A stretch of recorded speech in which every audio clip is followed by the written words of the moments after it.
Hi everyone, I'm Linda Reimer, one of the librarians at the Southeast Bend County Library. Welcome to Library Connections, our weekly readers and listeners advisory video cast.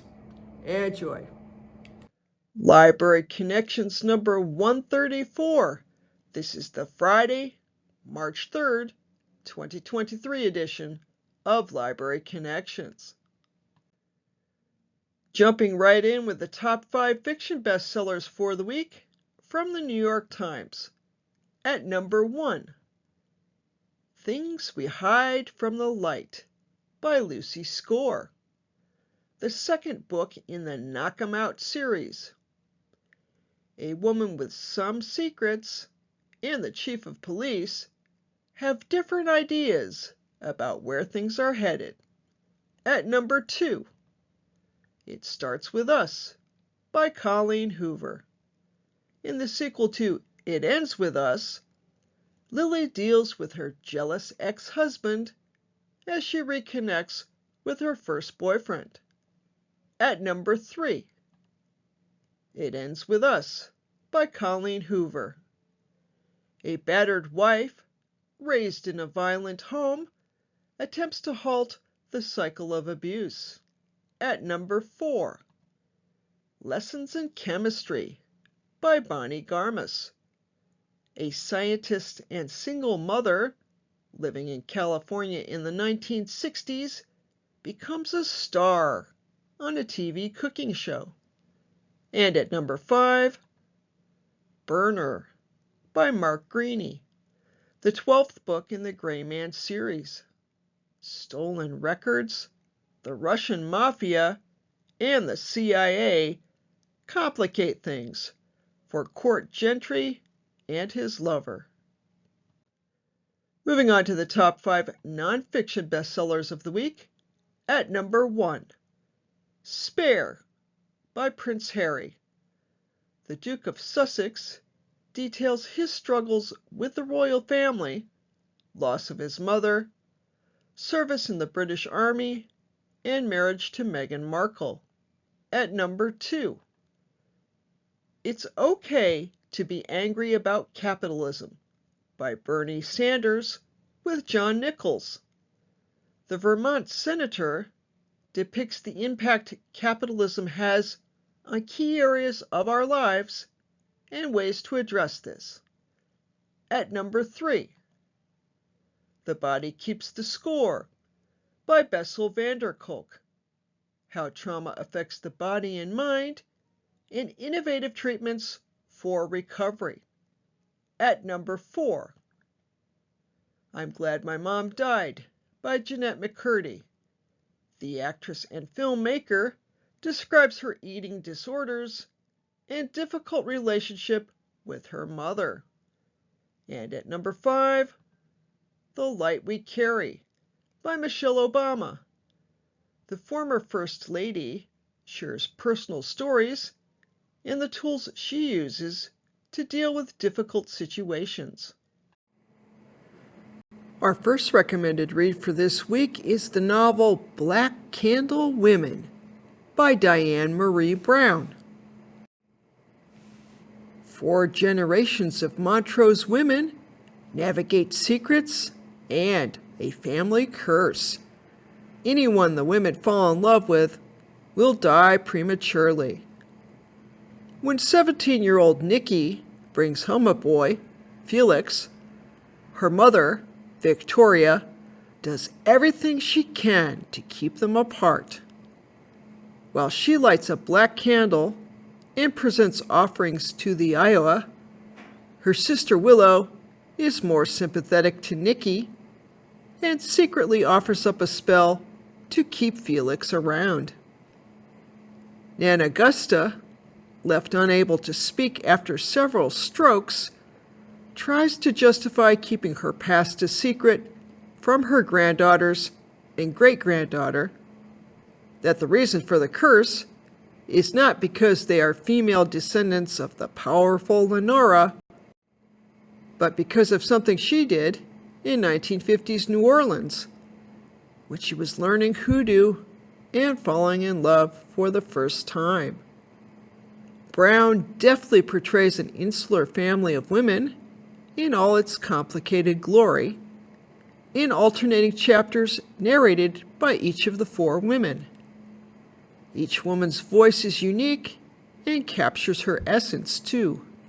Strict Victoria, big-hearted and resentful Willow, pained but powerful Nan Augusta, and confused adolescent Nikki. The spiritual angle gives this powerful family drama a magical twist that will delight readers.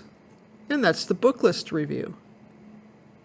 Our second recommended read for this week is called Venko. It's a new novel by Sherry Dimline. And this one, too, is magical realism. I'm on a kick this week. A magical realism kick, of course, but we will venture off into other genres shortly. Having digressed a little bit, let me tell you about the plot. Lucky St. James's life hasn't lived up to her name. Her father disappeared when she was a baby. Her mom died of cancer when she was 8. She's currently working a series of soul-crushing temp jobs, and she's the sole support for her grandmother suffering from dementia. Then, Lucky finds a souvenir Salem witch spoon in her basement. Wow, try saying that 10 times faster, even 5. Salem witch spoon. And I'm digressing. Let me get back to the plot here. Then Lucky finds a souvenir Salem witch spoon in her basement, and her whole world turns upside down. Magic is real. Actual witches burned at Salem, and not only is she a witch, but she's supposed to help her coven usher in a new era, destroying the current patriarchal system, dooming so many to hardship and violence. Through the various coven members and MacGuffin-hunting road trips, we are shown a vibrantly diverse cross-section of womanhood, as well as folk beliefs and magical thought across the country. Can Lucky find the 7th witch, avoid immortal witch killer Jay Christos, and maintain a relationship with a grandmother who talks to long-dead relatives? Fans of magical realism and ladies getting stuff done will enjoy this ride. And that's the book list review. Okay, just a little bit more magical realism, and then I promise the next title is not magical realism.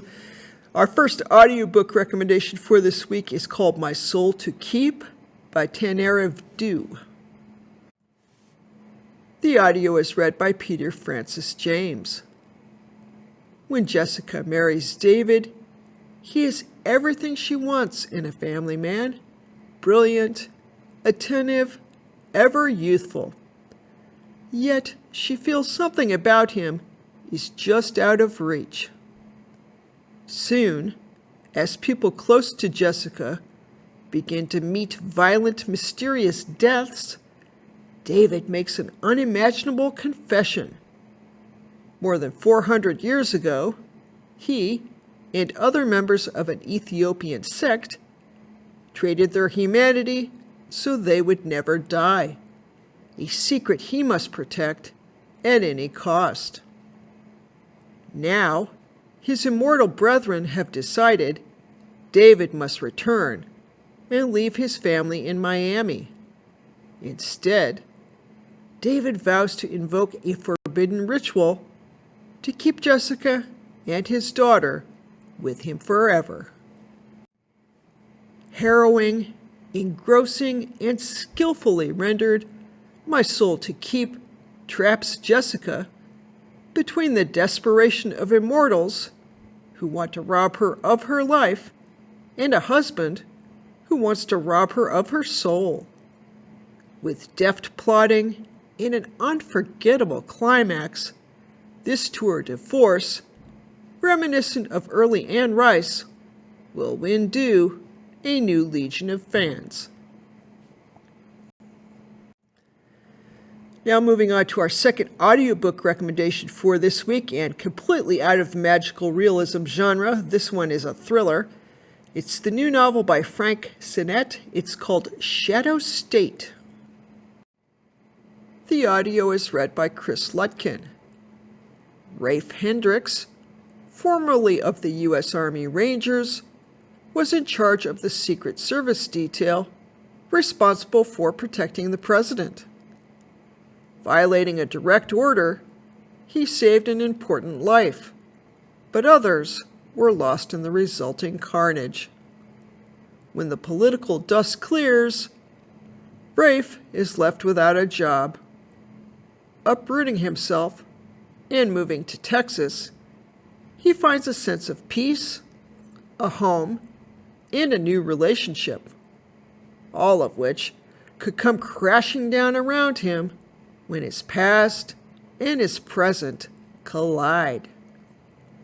Sinnett wrote 2 entertaining hard-boiled mysteries in the early 2000s, starring journalist Nash Hansen, before turning to nonfiction. His return to crime fiction should be welcomed by all fans of the genre. Sinnett has some serious storytelling talent. The writing is rich and nuanced, and the characters are lovingly crafted. No stereotypes here, no standard issue good guys and bad guys, no familiar plot points either. Sinnett will appear to take the story down a familiar road, but then he'll make an unexpected turn. In an afterword, he says, Rafe Hendricks will return. That's good news indeed, though political thriller writers like Mark Greaney and Greg Hurwitz might be wise to watch their backs. And that's the book list review.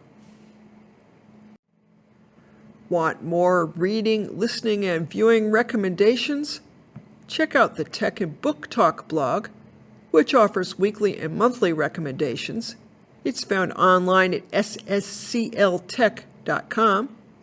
You can also check out the back catalog of Library Connections videos found on the Southeast Steuben County Library's YouTube channel. Moving on to our next section, next week at the library, we'll take a brief look at the events and activities hosted by the library, on-site or off, for the week ahead of us. This time around, that's the week of March 6th through the 11th, 2023. This information can also be found online. Simply visit the library's website, located at ssclibrary.org, and click on the big bold calendar link you'll see located near the top of the page. And on a registration note, registration is required for programs unless otherwise specified, or unless the program is of the online on-demand variety, in which, of course, please help yourself. You can register for programs through the library's website by calling the library at area code 607-936-3713, or by just dropping by. On Monday, March 6th, we have no events or programs at the library. Just a reminder, the Children's Department is currently closed. It will be reopening in another week. On Tuesday, March 7th, our first program of the day is Coffee, Tea, and English Vocabulary. This is part of our series for adult learners of English. This is a hybrid program being held both at the library in person and online via Zoom. It runs from 9:15 to 10:15 a.m. Then from 10 to 10:30 a.m., it's story time with Ms. Sue. The location is the second floor of the library building where the Children's Department has been temporarily relocated recently. There's nothing up there now but a wide open space, which makes it perfect for story time. And the description of the story time is this. Ms. Sue will offer an interactive story time that combines stories, books, songs, and play to promote learning, suggested for infants to 3 years. Then from 10:30 to 11:30 a.m., we have Coffee, Tea, and English Conversation, also a hybrid program. And from 1 to 3 p.m., it's the SSCL Scrabble Club, which meets in the library's reading room. On Wednesday, March 8th, our first program of the day is Miss Sue's Preschool Story Time, which is being held here at the library. This is a story time for kids ages 3 through 6, and it has Miss Sue offering an interactive story time that combines moving, singing, and playing to stimulate all 5 senses and promote learning. The story time runs from 10 to 10:30 a.m. Then from 1 to 3 p.m. we have the weekly Mahjong. This program too is being held at the library. And rounding out the day from 6 to 8 p.m. we have the Corning Adult Writers Group, which is a hybrid program being held both at the library in person and via Zoom. Although if there's inclement weather, it may be held only via Zoom. And touch base with the head honcho of the program, Michelle Wells, the library's resident author, and she will let you know if there's a change in the schedule or the location of the program, which is a very popular one. Moving on to Thursday, March 9th, our first program of the day is a drop-in program. From 10 a.m. to 3 p.m., it's Kids Explore, Homeschool Group, Ice Skating. This program is held in Civic Center Plaza Ice Rink, which is located between the library and the City Hall buildings, and it allows homeschoolers to skate for a discounted admission of only $2. You can bring your own skates or rent a pair for only $1. This is a partnership program between the library and the City of Corning Parks and Recreation Department. Then from 10 to 11:30 a.m. we have Coffee, Tea, and English Book Club. This is a hybrid program being held both at the library and via Zoom. On Friday, March 10th, is the debut of the new episode of Library Connections at 1 o'clock. You can access Library Connections videos on the day they're released through Facebook and YouTube, and the following week through the Tech and Book Talk blog. And then from 3 to 4 p.m., it's the monthly book club for adults. This program is held at the library in the conference room, and our March read is The Personal Librarian by Marie Benedict and Victoria Christopher Murray. On Saturday, March 11th, we have a mini maker drop-in project. So you could drop in, you don't have to register. You drop in anytime between 10 a.m. and 1 p.m. Just come to the library, and Miss Sue will be your host. And she will have a simple craft project for kids to make and take home. And if you're more comfortable reserving a time, you can also do that. The monthly project will be a surprise, but you can be sure it will be something fun and creative. Yes, indeed, you can. If Miss Sue is involved, she is very good at fun and creative. This program is suggested for kids ages 12 and under. And here are our library program's contacts. So if you have any questions about a library program, let us know. And that's the program for this week. I'll be back next week with a new edition of Library Connections. Have a great week.